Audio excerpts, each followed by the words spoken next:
My name's Alex. I hail from a fractured family raised by a controlling mother and her meddling sisters. Megan, the eldest, was 13 years my senior, with Anna 10 years older. I suppose I was an unplanned child, blamed for my parents' separation. Dad left in 1977 when I was 5 and never returned. Throughout my childhood, I faced bullying at school and at home. All I craved was my mother's love, a simple gesture of acceptance that never came. Despite the challenges, I excelled academically, dedicating 12 years to my studies. Time passed, and in 1993, I found myself at Kingston University in South London, grateful to escape my home life. It was there I met Holly, her image still clear in my mind. She exuded beauty and confidence, while I remained shy and introverted. Holly was in her final year of a creative writing degree, contrasting with my pursuit of a master's in mechanical engineering and design. As I mentioned, I was too timid to approach her, while she attracted attention from men effortlessly. Standing at 5 feet 5 inches with brown hair and captivating brown eyes, she possessed a beauty that seemed beyond my reach. The men who pursued her were outgoing and popular. To my surprise, one of Holly's friends struck up a conversation with me at a party, leading to Holly's eventual inclusion. Despite my limited experience with women, my humility and bashfulness seemed to attract her. Summoning the courage, I asked her out, and we began dating. I'm not ashamed to admit she took my pureness, but after about 6 months, rumors surfaced of her involvement with other men. Unable to substantiate the claims, I hesitated to confront her. Holly was a spoiled child, indulged by her parents and her sister Caroline, which strained our relationship. I endured her entitled behavior, her penchant for creating public scenes, causing me embarrassment. Despite my friends urging to end the relationship, I found myself in love, a feeling I had never experienced before. After graduation, we both found jobs and a flat outside Southampton, New Hampshire. Her family ties drew us there, as I had long severed connections with mine. We married a year later, welcoming Sophie into the world the following year, and Ava a couple of years after. Holly relished motherhood, and everything seemed perfect between us. Over time, I advanced in my career, eventually joining Walker Engineering 10 years ago. The increased salary and bonuses helped us save for a better house. But like many during the economic downturn of 2008, it was a tough year. Many lost their jobs, and winning contracts became harder, forcing us to work longer hours without extra pay. It was during this time, with both girls in school full-time, that I discovered Holly's affair with a man from our old university. Lost in work, I remained unaware until it was too late. Initially unsure of the identity of her lover, Toby suspected a classmate who had moved nearby. Confronting Holly proved futile, as she laughed off my concerns, though I sensed her deception. Nonetheless, my stable job and income put me in a good position to buy a nice house. Holly constantly pushed me to buy a house that reflected our status, whatever that meant. Despite my reservations, I agreed, and we purchased a lovely detached 5-bedroom house in Southampton. It was a buyer's market, so we snagged a good deal, despite the slightly high mortgage. One thing I did, which was unusual for me, was to open a new savings account in my name only. I only deposited my share of the bonus into it, and since I handled all finances and banking as the sole breadwinner, I doubt Holly even knew about it, even if I waved the receipts in front of her. Looking back, this turned out to be one of the smartest things I could have done. I needed some security because I wasn't sure if Holly planned to leave me if her old flame returned. After that incident, things seemed to return to normal, and my daughters remained my top priority. I supported their education and spent ample time with them on weekends, taking them to various activities like dance classes, concerts, and the zoo. Holly always seemed too preoccupied with her outings with her indulgent and idle friends. I seldom socialized with other husbands, but we all seemed to be somewhat controlled by our wives to varying degrees. My friends would tease me with the song "Under My Thumb" by the Rolling Stones whenever I had to cancel plans for what Holly wanted. Even at work, my colleagues would make comments about my marital situation, especially Holly's dominance over me. It wasn't until a few months ago that everything came to a head. Ava had just left for university, leaving Holly and me alone for the first time in 18 years. Both our daughters were attending our old alma mater.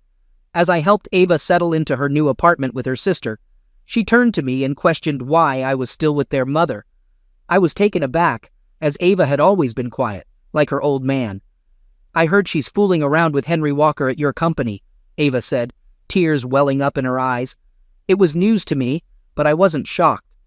Over the years, I could have investigated her affairs but refrained, fearing it would break up the family and cause my daughters to resent me, just as my sisters did my dad. I tolerated her infidelity because I couldn't bear to lose what we had created, despite still loving her. This revelation had several effects on me.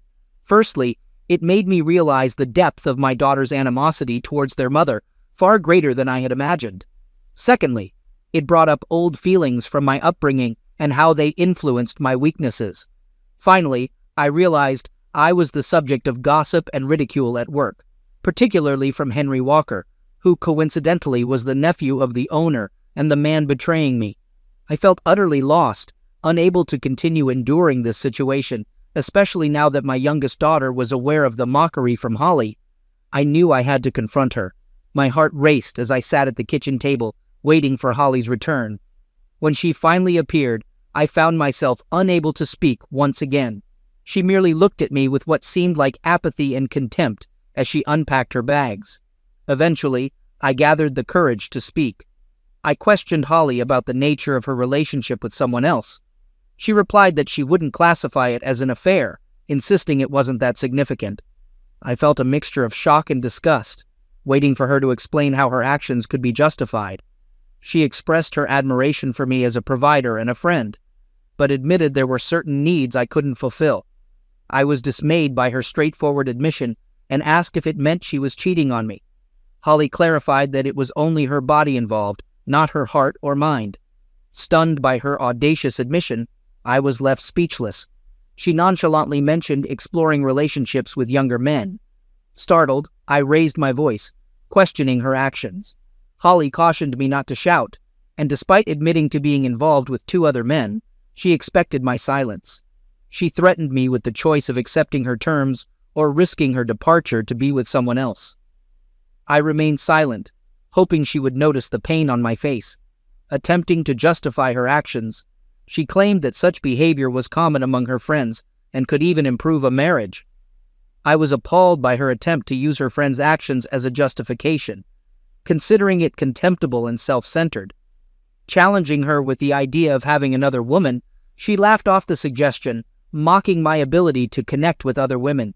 She confidently stated that our relationship would continue on her terms, warning me not to ruin a good thing. In reality, she was right. Throughout our 22-year relationship, I had displayed unwavering loyalty and compliance with her wishes. Now, everyone knew I was being betrayed, tarnishing my reputation among friends and colleagues. The next morning, I entered my office and was met by Henry Walker, the man involved with my wife. With a smirk, he inquired about Alex's well-being, his smug expression fueling my frustration. I chose to remain silent. Near the coffee machine, I heard laughter from some men. Despite their amusement, I continued past them, feeling exposed. Even Olivia, the boss's secretary, seemed to find my situation amusing. Seated at my desk, I pondered the rough start to my day, feeling ridiculed both at work and home. Despite my efforts to focus, my anger lingered. I resolved to delve into my father's background, knowing only his birthplace and departure at 38 in 1977. Searching family history sites for Cambridgeshire, I found several potential matches. Anticipating his passing before my university years, I narrowed it down to 3 options and posted inquiries on genealogy websites. Lost in thought, my boss, Jack, summoned me to his office. Jack, a successful but morally questionable man, wanted to talk. Despite considering leaving due to his behavior, his persuasion and high pay kept me. I discovered his affair with his secretary Olivia, unbeknownst to his 3rd wife. He plainly mentioned hearing rumors about my wife's infidelity. I retorted, mentioning her involvement with my nephew. He acknowledged the behavior, chuckling about the family trait of being cads, leaving me in silence. The focus shifted to business. He emphasized the importance of family and warned that if the personal issues affected the business, I might have to leave the company. It was delivered like a strict teacher scolding a child. I bit my lip, noticing Olivia, his eager secretary, lingering by the door, likely gathering information to share with her friends. As I turned to exit, I couldn't help but wonder why a young woman like her would involve herself with an older man like Jack Walker. Passing by her, I heard more snickering, prompting me to lower my head and walk away. As the door closed behind me, laughter erupted, clearly directed at my expense. Returning to my office, I realized my presence there served no purpose. I had funded my daughter's education, yet now I was essentially financing my wife's infidelities. I was a simple guy who enjoyed his gadgets, but could live without extravagances. The majority of my expenses went toward Holly's indulgences, leaving me questioning my happiness. It was my haven for creativity and success. I had designed many of the parts being produced and sold here, and I was confident I could find employment elsewhere. They saw me as weak, and they weren't wrong. I wasn't one to stir up trouble. I was content being good old Alex, the submissive engineer. Glancing at my screensaver of the family vacation, I clicked on my email. To my surprise, there was a message waiting from a woman named Jennifer Holmes from the Cambridge Genealogy Committee. Astonished by the quick response, I read the message and was amazed. Jennifer had read my inquiry about my dad and had connected with a woman claiming to be his niece, Rachel Murray, my cousin. I promptly replied with my contact information, hoping to hear from Rachel soon. Leaving work brought some relief, and upon arriving home, Holly greeted me with a smile while cooking dinner. Though I distanced myself initially, I returned for the meal. She softly asked if we could discuss the previous night, to which I responded that it seemed there was little left to discuss, as she had made her stance clear. In response, she almost pleaded, acknowledging my qualities as a husband and requesting that I not deny her anything. I questioned her betrayal and humiliation, seeking an honest answer. Flustered, she shrugged, unable to provide a satisfactory response. Growing weary of her selfishness, I reflected on my efforts to make her happy. Despite working long hours to meet our financial needs and desires, I only received disrespect and mockery. I even drove an older car so she could have a newer one. She acknowledged having needs that I couldn't fulfill and presented an ultimatum: accept it, as she assumed I would, or she would seek satisfaction with a younger man. I interjected, mentioning Henry Walker's name, stating that everyone knew he was involved with her. She admitted to the involvement, bluntly revealing that he was essentially my boss and would inherit the company. She outlined the arrangement. He fulfilled her needs in bed, and if I didn't comply and accept, she would leave me, and he would provide everything else she wanted and needed. As usual, I said nothing and simply rose from my seat, retreating to my study. Tears flowed, and I wished to be anywhere but here. As the phone rang, I answered to hear an unfamiliar voice on the other end. It was Rachel. We conversed for about an hour, and when I hung up, everything else faded from my mind, and I wore a huge smile. Rachel was thrilled that I had decided to explore my father's past and had much to share. I discovered that my mother had indeed forced my father out of the house, deceiving me throughout my childhood. Sadly, he passed away in 1983 when I was just 11. He succumbed to drinks poisoning, and my grandmother always blamed my mother for his behavior and mental state. Rachel informed me that after leaving us, he yearned to reconnect with me but was prevented from doing so. We arranged to meet over the weekend at her home in Cambridge. I was excited, knowing the break would be beneficial. The remainder of the week dragged on. Things at home remained unchanged, and at work, I was continually ridiculed behind my back. Henry and his friends found it amusing to hang a pair of underwear on my office door. I glanced at Olivia, but she remained silent. Enclosed in the underwear was a post-it note that read, "Please return to your wife." I was shattered. I sat at my desk and wept once again that day. I wanted to blame everyone but myself. I couldn't wait. When Saturday came, I informed Holly that I was visiting a friend in London, and she seemed indifferent to my plans. I suspected she would be unfaithful, so being away made it easier for her. The journey to Cambridge proved stressful, and I arrived at Rachel's house an hour later than expected. Surprisingly, she welcomed me with the warmest hug I'd received in years, seemingly unfazed by the delay. I met her husband Greg and their children, Grace and William, after which we dove into discussions about my father and newfound family. Rachel's warm and selfless demeanor was evident as she and Greg conversed animatedly, often finishing each other's sentences, eager to share our family story. Joined by David and Lucy Price, my cousin and Rachel's brother, we bonded well, exchanging insights about my father and family. After lunch, we took a short trip, affording me time to reflect. Upon our return, David and I discussed our jobs and family lives, and for some reason, I found myself confiding in my new cousins. They offered unwavering support, advising me not to tolerate my current situation. Leaving Cambridge, I felt a renewed perspective. Having endured numerous lies and mistreatment, the kindness and honesty shown by my newfound family gave me hope. I realized I needed to reclaim happiness, not only for myself, but also for my daughters, friends, and this new family. Returning home at 8 p.m., I found Holly getting ready to go out. I inquired about her plans, and she replied that she was going out with her friends. Catching her off guard, I mentioned her second paramour, Max. She pleaded for me to stop bringing it up, seemingly indifferent to my feelings. I urged her to stop and be my wife. Dismissing my concerns, she insisted that she was and always would be my wife. She asked me not to deny her pleasures, promising to make life easy for me, and assured she would be back by midnight. Ignoring my pleas, she continued to threaten, attempting to embrace me as I turned away. Unfazed, she grabbed her Prada handbag and headed for the door. Asserting my position as her husband, I sternly asked her not to proceed with her plans. She paused, looking at me as if questioning my authority, before bursting into laughter. Mockingly, she asked what I would do, asserting that I would never have the courage to leave her, and predicting that I would always be there for her. Crestfallen, I dropped my head, realizing I had been a fool for far too long, catering to her selfishness while neglecting my own needs. It was time to end the charade and make plans for change. I wasted no time in taking action. Actually, I began while she was out with Henry or Max, maybe both together. That's likely what she meant by indulging in her desires and having it all. My thoughts fueled my anger, causing me to lose focus. I needed to find a way to eradicate any remaining affection I held for her, and I believe I found a solution. I located the box containing a specific picture of my mom and sisters, the only one I had. Though skeptical, I cut out a picture of Holly's face and pasted it next to them. With no love left for them, adding Holly's smirking face to the picture might just sever my emotional ties. Placing it on my study desk around 12:45 a.m., I completed the task.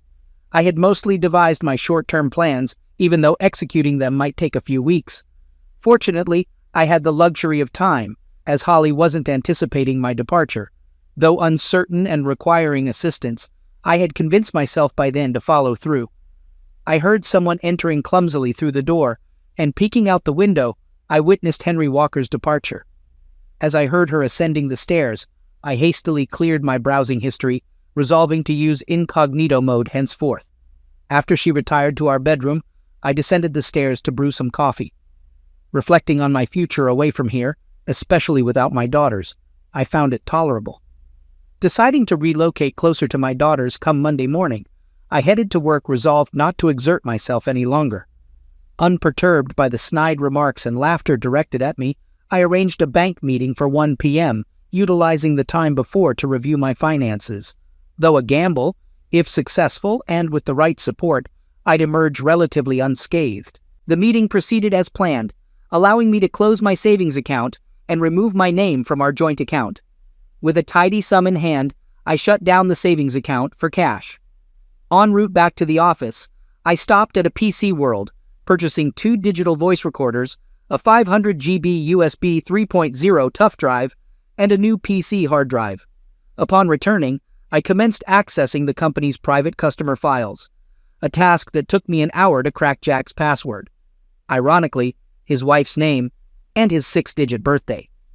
With the necessary access secured, I downloaded all the files to the drive, along with my plans and designs for the energy-efficient hydraulic pump system, positioning the company for continued success. We manufactured pumps for air conditioning units, heavy machinery, and even for the dairy industry. After clearing my PC history, including all plans and work, I shut it down, swapped out the hard drive for a new one, packed everything in my bag, and reinstalled Windows. The remainder of the day was spent researching competitors on my phone and browsing engineering jobs in the South London Surrey area on Monster before calling it a day. That evening, following another quiet dinner, I retired to my study. Discovering that a major competitor, which had struggled during the financial downturn, sought a mechanical engineer for basic design and shop floor management, intrigued me. While not precisely what I desired, it was close. Despite the £10,000 lower salary offer compared to my current one, I promptly emailed them my CV. To maintain appearances with Holly, I opted to sleep in our marital bed that night. However, I ensured to feign sleep when she entered. Her touch made me feel nauseous, but oddly, it pleased me to react this way. I was growing repulsed by her, which would aid me in the long run. The next day, a surprised Robert Williams from Sutton Hydraulics called, expressing disbelief at my potential move from Walker Engineering to his smaller firm. Although he nearly offered me the job immediately, I requested an interview the following day, which he agreed to. Another crucial piece had fallen into place, and things were progressing rapidly. With ample time on hand, I began researching flats in the area, eventually finding one just 15 minutes from my daughter's and 5 minutes from work. I scheduled a viewing for the day after the interview with Robert Williams.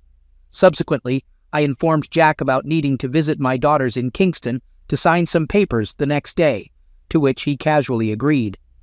That night, I phoned my longtime friend Toby Brown, arranging to meet him and his wife Sarah the following evening after my interview and flat viewing. Toby and Sarah, aware that I had something on my mind, eagerly awaited my explanation. Before meeting them, I spoke to my daughters about the situation, receiving their supportive and understanding responses. At the gathering with Toby and Sarah, I disclosed the details of the initial phase of my plans. Their surprise at my decision to fight back outweighed any shock over Holly's infidelity, a common occurrence in their view. Sarah inquired about my decision to leave Holly, offering me another cup of tea. I recounted the revelations from the meeting with my cousins, including my father's expulsion from the house by my mother and my sisters, siding with her. I noted that my daughters supported me this time. Toby expressed concern, questioning if the discovery at the meeting had spurred me to stand up for myself. I clarified that it was during a visit to my father's grave that I noticed something on the stone, which shocked me and prompted my decision to leave. They both asked simultaneously about what I had seen on the memorial stone. I shared that it featured a rose image with the words "in loving memory," followed by my father's birth date and age at passing, coincidentally my current age. Toby and Sarah slightly recoiled, indicating their understanding. I explained that I faced a choice when confronted with moments that could lead to drinks, loving or worse, as my grandmother believed. I decided not to emulate my father and instead chose to fight back. I continued, revealing that I wouldn't sacrifice myself trying to be the perfect husband any longer, enduring misuse and ridicule. I confessed to my friends, feeling vulnerable about how low I had sunk. Sarah offered help and shared her plan to protect herself and get back at Holly. I smiled and nodded, appreciating Sarah's toughness despite previous suspicions of her affair. Explaining my financial strategy, I shared that in 2008, I established a separate savings account, depositing all my bonuses and extra cash. Securing a mortgage required only my name, making it easier for me to apply a loan. I outlined Toby's role in transferring ownership of my house to a new company he would create to settle the mortgage, transferring the deeds through the land registry. Toby voiced skepticism about the plan, but I assured him that Holly wouldn't have the means to contest it. I pointed out that her religious parents, upon discovering her infidelity, would prioritize their principles over supporting her. They agreed, and even offered to help cover the mortgage, allowing me to delay payment. On my way home, I visited the local Land Rover dealership, where I negotiated to trade Holly's car for the latest model. We terminated the payment plan for the Range Rover Sport she had, benefiting the dealership from reselling it. I assured the dealer that I would return for my own upgrade, knowing he could recoup the cost of Holly's car by selling it as practically brand new. I apologized for any inconvenience, but explained that the prospect of selling me an expensive new Range Rover more than compensated. Upon leaving, I picked up a 2016 brochure, not for myself, but for Holly. Upon arriving home, she sat in the lounge, nursing a coffee and looking pale. I removed my jacket and tossed my bag onto the floor, preparing to enact the second part of the plan. I expressed my love for Holly and my desire for her to have the best. I declared that I would trade in her car, and buy her a new 2017 model, pointing to it in the brochure. Expressing her enthusiasm, she exclaimed that she loved the new car, unaware of my plan. She acknowledged my ability to make her feel better, mentioning the only hiccup being that they already had a buyer for my car. She proposed taking it to the dealership by Friday afternoon, leaving work early for the task. She suggested I use her car for the weekend to visit my lovers, causing her to recoil at the final remark, a look of shock and confusion crossing her face. Inquiring about what was wrong, I prompted her to address the situation. She mentioned nothing specific, but asked if I was still upset about our arrangement. I clarified that it was not our arrangement, but rather hers, emphasizing that I had no say in it. I questioned if I had no choice but to accept it, hoping for a response. She simply nodded, appearing as if she had asserted her dominance and I had surrendered.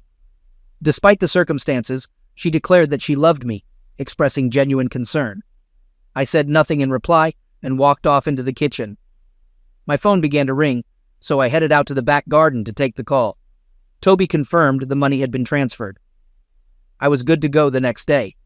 Without delay, I entered the bank and was shown into the mortgage specialist's office. An hour later, the mortgage was paid off and all my remaining accounts were closed. I walked a few doors down and opened a new account with another bank. I was content, knowing I wouldn't have to pay anything again unless Holly pursued legal action and took me to court. My smile faded. The next day, I contacted the land registry and completed the appropriate online application. With all the details of Toby and Sarah's new company, within 10 minutes of applying, I received a confirmation email stating it would take 3 to 5 days to complete. Once done, I would simply hand over the deeds to Toby and he could register the property to his company. That same day, I knocked on Jack's door. Olivia was with him, as usual. Fridays were typically when he had his way with her, and I believe I interrupted their closeness activities. She left us alone. Placing my resignation on his desk, he looked up at me with that stupid smirk on his face. He inquired about the document in my hands. I replied that it was my resignation and expressed the belief that leaving immediately would be best, considering the situation with our families. I suggested that he might not want me around for too long. He appeared dumbstruck by the news. I boldly requested that my P45 be ready by Monday and emphasized not mentioning my departure to anyone Holly didn't know. He pleaded pathetically, insisting that they needed me. I countered by saying they apparently needed his nephew more. I informed him that I would return on Monday to collect the last of my things. Discreetly, I pretended to drop a pin from my pocket, using the opportunity to remove a digital recorder from my sock. Constructing a pin for it, I hit record and discreetly placed it under the seat and into the wooden frame as I stood back up. Concluding the conversation, I mentioned having things to do and left his office. As a parting shot, I told him not to come crawling back when he's broke, suggesting that the only thing keeping his cheating wife with him was his money. I smiled, knowing that it hit a nerve. Turning, I left his office. An hour later, I drove home, picked up Holly's car and logbook, and dropped off her car at the dealership. John Reeves kindly offered to drive me home, and I accepted gratefully. When I got home that night, Holly was sitting at the kitchen table with big red bags under her eyes. I knew she had been crying. I asked her what happened. Reluctantly, she told me she had contracted gonorrhea. I laughed. Oh, did I laugh? She just glared at me. He suggested taking the medications to get back to normal, and the tension in the air was palpable. That night, for the first time in months, I slept well. The next morning, I slept in the spare room and felt refreshed. The good night's sleep had done wonders for me. I entered our bedroom and gently woke Holly, explaining that I was giving her space to rest and recuperate. Holly expressed a belief that I found her disgusting, to which I remained silent. Tears started streaming down her cheeks as she admitted to messing up big time. She professed her love for me and expressed a desire for me to get better. Initially, I felt sympathy for her, but it vanished quicker than expected. That surprised me. It dawned on me then that I had lost all affection for the woman I had been married to for 21 years. Could love truly fade away so swiftly? Apparently so, because I was done, and her situation did nothing to sway me. I left the room. Without saying a word, I got into my car and drove off contentedly. That night, I stayed with Toby and Sarah, who hosted a dinner party with many friends and colleagues present. When I returned home late Sunday morning, I found Holly up doing chores. Walking into the lounge, she rushed towards me and hugged me when she saw me. I simply patted her on the back. Excitedly, I suggested arranging for the new car to arrive, offering to drop her off in town to meet her sister, who could then drive her to the dealership. I envisioned her driving back in the new Range Rover, and she smiled, approaching me with open arms. Turning back to the kettle, I pretended not to notice her. Throughout the day, Holly displayed excessive affection, making me feel uncomfortable. She persistently tried to kiss or hug me, but I kept finding excuses to leave. By bedtime, I noticed she had been crying again. Wishing her good night, she inquired if I would be sleeping with her and expressed a desire to cuddle up and hear reassurances. Feeling nothing, I responded that it wouldn't happen until she got the all-clear from the doctor. I firmly asserted that she made her bed, to which she retorted bitterly, stating that when she got better, she was sure she could find a man willing to be in bed with her, as she had plenty of lost time to make up for. I chuckled to myself. It took longer than expected, but there it was, and the harshness was back. All the regrets from Friday night had vanished, leaving behind 21 years of resentment. In the past, I would have fallen for her manipulations. But this time, I ignored her tears and headed for the spare room. It would be my last night in my house, and it would be in the spare room. I was also relieved she said those things. It erased any lingering doubts I might have had. As I looked at my doctored picture of her and my sisters, all I felt was hatred for her.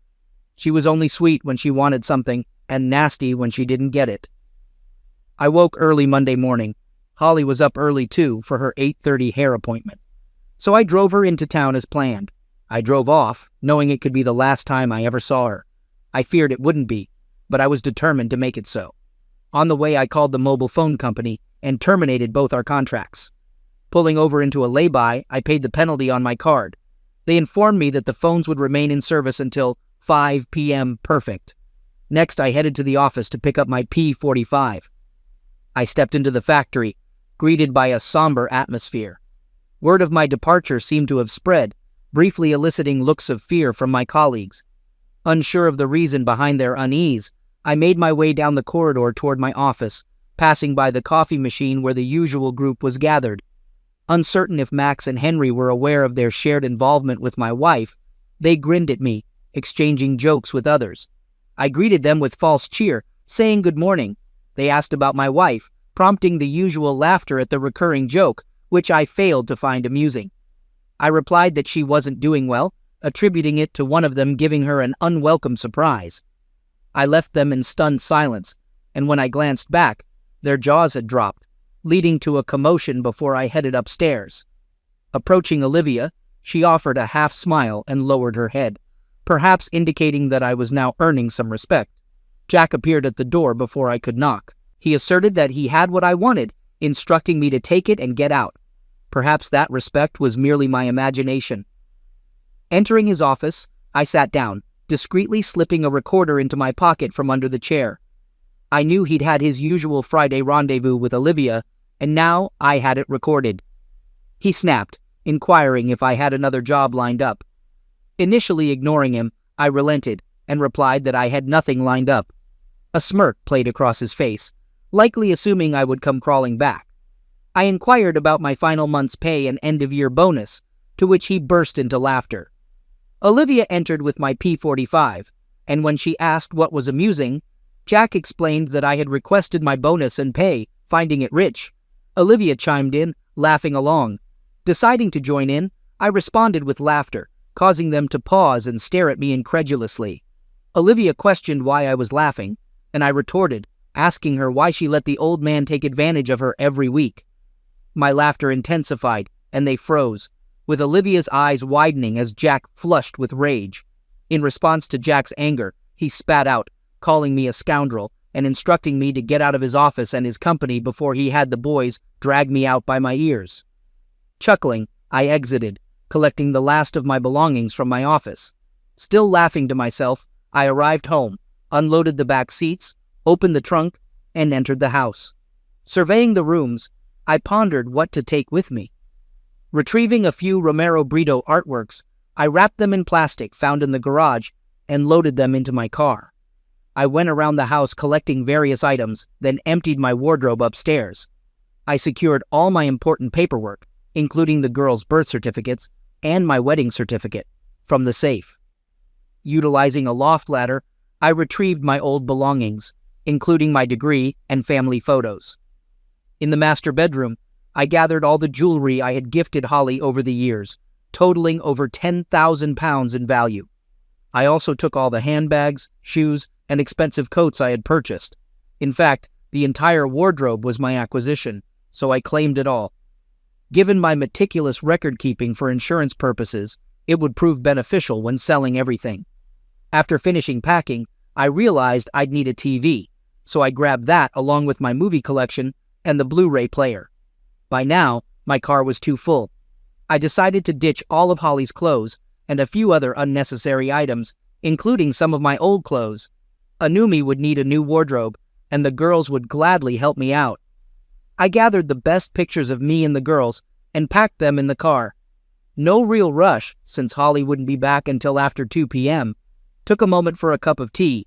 A must-have, I believe it's in the Magna Carta, called the TV company and canceled the satellite phone and internet.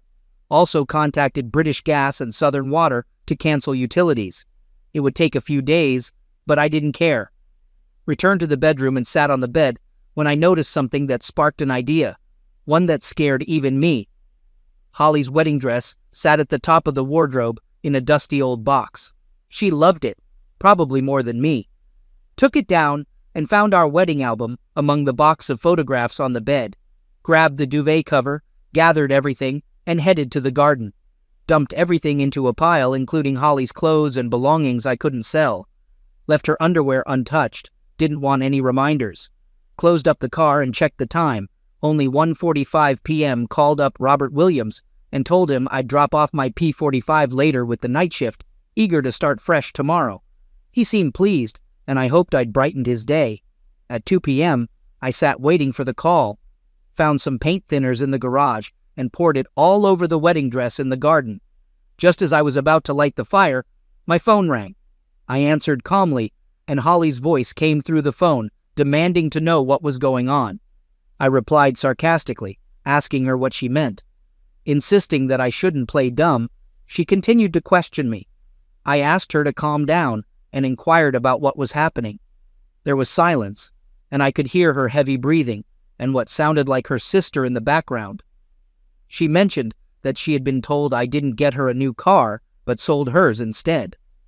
Teasingly, I mentioned that I might have forgotten to mention that. She started to sound panicked, asking what was going on. Remaining calm despite my racing heart, I informed her that from now on, if she wanted a car, she could pay for it herself. She yelled in response, expressing confusion and frustration. I reiterated that she heard me just fine and added that I needed to tidy up the kitchen. She questioned if it was some kind of sick joke, to which I said nothing. She declared that we would talk about it when she got home, expressing her dissatisfaction with being pranked. I remained silent. I hung up the phone amidst her continued screams of my name. Stepping outside, I struck a match and ignited the pyre. Our history went up in flames as I walked away. Retrieving our marriage certificate from my pocket, I tore it into shreds and left it on the kitchen table, alongside a lone photograph of us at Disneyland, capturing happier times. I wondered if she reminisced fondly about those moments too. Sliding into my car, I drove off. Approaching the end of the street, I glimpsed Holly and Jennifer in my rearview mirror, rushing into the house without a glance upward. With a smile, I powered off my phone and drove on. By 4 p.m., I reached Sutton. Deciding I had time, I visited a nearby phone shop to set up a new mobile contract. Additionally, I caught the admin team at work to handle my P45 and met Freya, my new secretary, who, unlike Olivia, exuded professionalism despite her youth. Returning to my empty flat, I brewed a cup of tea with a kettle borrowed from home. I unpacked and ordered pizza for dinner. Checking my old phone, I found it disconnected. A smirk crossed my lips, knowing Holly was now phoneless too, affording the girls some respite before my inevitable contact. Setting up my sleeping bag in the lounge, I awaited dinner. Furniture would arrive over the weekend, but for now, I relished the distance from Holly. Switching on my laptop, I accessed recordings from Jack Walker's office, revealing his affair with Olivia. After uploading the evidence, I made copies on USB sticks, addressing them to Jack's wife, Margaret, and Olivia's boyfriend, Peter. I planned to mail them the next day. Lastly, I phoned my daughter Sophie to update her, cautioning against informing her mother of my whereabouts, which she hadn't done yet, given Holly's lack of communication means. Over the following week, I furnished my flat and began diverting customers from Walker Engineering to Sutton. Despite a few loyal to Jack, most preferred our offerings, leading to Walker's loss. I anticipated Jack's discovery of the reason for his business decline, but remained indifferent. With utilities cut off at my former home, Holly would realize my absence as she struggled with bills. Toby initiated the home sale process, backed by Sarah's enthusiasm, and by week's end, signs adorned the property. During this time, Ava contacted me, revealing Holly's relocation to her parents' home, where disapproval lingered over her infidelity. Holly seethed with rage toward me, which oddly gratified me, though I knew the saga wasn't over. By the weekend, Toby and Sarah hosted another successful dinner party, offering a moment of respite from my escape plan. Sunday brought promising news. After just a week on the market, I received 2 serious offers for £550,000, one of which I accepted immediately. Preparing for the completion, I arranged ISAs for the girls and investments, ensuring Toby was compensated and securing a portion in cash for my safety. Protecting myself remained a priority. As the week progressed, Toby's news that the sale could move swiftly filled me with delight. I promptly reached out to a removal company, tasking them with clearing out my former home. Meanwhile, the girls contacted their mother, who responded with heightened anger and threats. Assuring the girls that the turmoil would soon end, I offered them solace. On Tuesday morning, during a conversation with a new client who had recently met with Jack Walker to discuss a possible contract renewal, I learned of Walker Engineering's dire situation. The client revealed that due to a significant loss of projects, the company had to lay off 50% of its staff. Additionally, he informed me of Mrs. Walker's decision to divorce Jack over his infidelity. Despite this revelation, I felt no sympathy, my mind preoccupied with calculating commission checks. While I remained unaware of Olivia and her boyfriend's fate, I knew he had received my gift. Whether Mrs. Walker had received hers or not, the reason behind their impending divorce was undoubtedly clear. I pondered what Mrs. Walker's friends and family would think of her affair with an older man. In recognition of my efforts, I was rewarded with a brand new Land Rover Discovery HSE. Although I had contemplated treating myself beforehand, Robert and the executives were so pleased with my performance and the company's trajectory that they bestowed upon me the car, along with a substantial commission, surpassing £30,000. Gazing out of my office window at my new car, I was taken aback when a familiar Ford Focus pulled into the parking lot. I discovered the car belonged to Diane, Holly's mother. Anticipating an inevitable confrontation, I braced myself as my office phone rang. My secretary, Freya, informed me that there was a woman claiming to be my wife in the reception. I instructed her to tell the woman that I was in a meeting and that I would be down in an hour. 3 hours later, I glanced out the window to find her still waiting. With a sigh, I decided to leave for the night, prepared to confront her if necessary, or simply drive past if she didn't spot me. Exiting through a side door, I headed toward my car. As I was about to get in, I heard tires screech, and before I knew it, she had blocked me in with her car. Stepping out, she stormed toward me with fury evident in her disheveled appearance. Clearly distressed and clad in worn-out clothes that appeared to be her sister's, her unkempt hair added to her disarray. "You damn idiot!" she screamed, attempting to slap me but missing her mark. Fueled by rage, she demanded retribution. Urging her to calm down, I invited her to sit in the car with me. Surprised by the sight of the new car, she expressed her financial struggles and pleaded for my return. I informed her that since I couldn't fulfill her needs and didn't match up to her younger lovers, I felt redundant in her life. She then pleaded for me to come home, expressing a desire to move past the situation and forgiving me. I couldn't believe my ears and asked if she was kidding. She affirmed that she forgave me for wrecking her things and her life. Questioning her forgiveness, I pointed out the open cheating, disrespect, and her nerve to claim forgiveness. I stated firmly that I would never be with her again, and coldly suggested she go be with one of her lovers. She mentioned that her friends treated her differently now that they were separated, and their husbands questioned their fidelity. While acknowledging some responsibility for her misfortunes, I still sympathized with her. She admitted to facing consequences for her actions, having squandered a good life due to greed and disrespect. Despite this, I knew I had to move forward. She pleaded for me to come back into her life, claiming to have nothing left. She inquired about her share of the house and mentioned her need for a divorce. I pointed out that she had never once said she loved me, stating that she just needed me, but I didn't need her. I disclosed that I had defaulted on the mortgage and lost the house, admitting to lying. Her reaction was one of shock, and I understood the purpose of her visit. Declaring my desire for a divorce, she pleaded desperately, claiming to love me. After over 20 years together, she pleaded, acknowledging a mistake and claiming severe punishment. I emphasized that it was a huge, unforgivable mistake, stating firmly that I would never return to her. She screamed and begged, filling the car with her cries. Offering a proposition, I suggested a clean break and offered 30,000 pounds in cash if she agreed. Her demeanor changed and she became resolute. She yelled, threatening to fight me in court for everything, asserting that I didn't lose the house and was too smart for that. Acknowledging her correctness, I found myself on the defensive. I started by stating firmly that she wouldn't get a penny from me. She squared up to me, and I explained that I would fight her for everything and more. I asserted that she had no money, and I would move my assets around to make it difficult for her to track them down.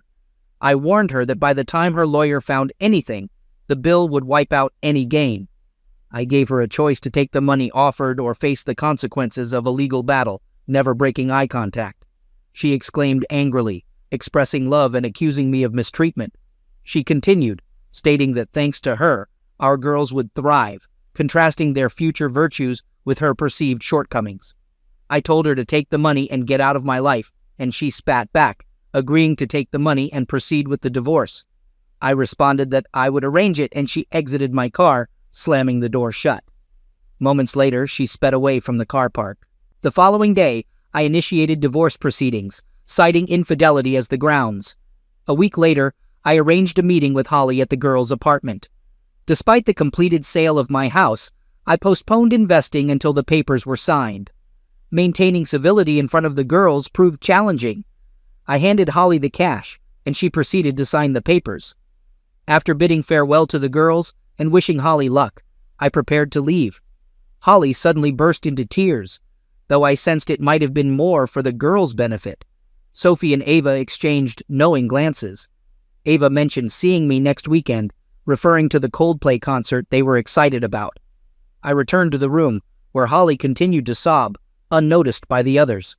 Suddenly, I realized what Ava meant about the concert. Sophie inquired about our plans, and I mentioned checking with Amy and letting them know during the week before departing. Ignoring Holly's shouting as I left, I closed the door behind me.